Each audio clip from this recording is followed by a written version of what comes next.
નમસ્કાર મિત્રો, મારી પીકે ગુજરાતી ચેનલમાં તમારું સ્વાગત છે। પાટણના સાતલપુરમાં સાધુને મહિલાના કપડાં પહેરાવીને સળગાવી દેવામાં આવ્યો હોવાનો આક્ષેપ લાગ્યો છે। સાધુની સળગેલી હાલતમાં મુદ્દે મળી આવતા લોકોમાં ચર્ચાનો વિષય બન્યો છે કે સાધુની હત્યા કરવામાં આવી છે તો સમગ્ર ઘટનામાં પોલીસની ટીમ ઘટના સ્થળે પહોંચીને તપાસનો ધમધમાટ શરૂ કર્યો છે। મળતી માહિતી અનુસાર આપને જણાવી દઈએ કે પાટણના જગુત્રા ગામમાં સાધુને સળગાવી દીધો છે અને મુદ્દેને રોડ પર ફેંકી દીધો હોય તેવી વાત સામે આવી છે।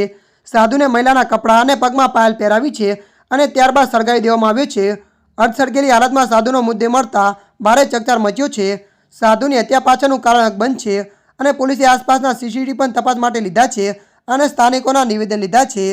મળતી માહિતી અનુસાર વધુ જણાવી દઈએ કે સાતલપુર તાલુકાના જગુત્રા ગામે આધેડ વયના સાધુનો મુદ્દે મળી આવ્યો છે। અરજીભાઈ દેવાભાઈ સોલંકી નામના આધેડ વયના વ્યક્તિનો મુદ્દે મળી આવતા લોકોમાં રોષની લાગણી જોવા મળી રહી છે। મરણ જનાર વ્યક્તિ જાગુત્રા ગામના નજીકમાં આવેલા હોમા ગામમાં સાધુ તરીકેનું જીવન જીવતા હતો અને પોતાનું જીવન ગુજારતો હતો। મૃતકની ફિલ્મ ઢબે મારીને સળગાવી નાખવાનો પ્રયાસ કરવામાં આવ્યો હોય તેવું પ્રાથમિક અનુમાન લાગી રહ્યું છે। ત્યારે મિત્રો, હાલ માટે આટલું। મળીશું નવી અપડેટ સાથે। જો તમને અમારો વિડીયો પસંદ આવે, લાઇક, શેર અને સબસ્ક્રાઈબ કરી નાખજો। ધન્યવાદ।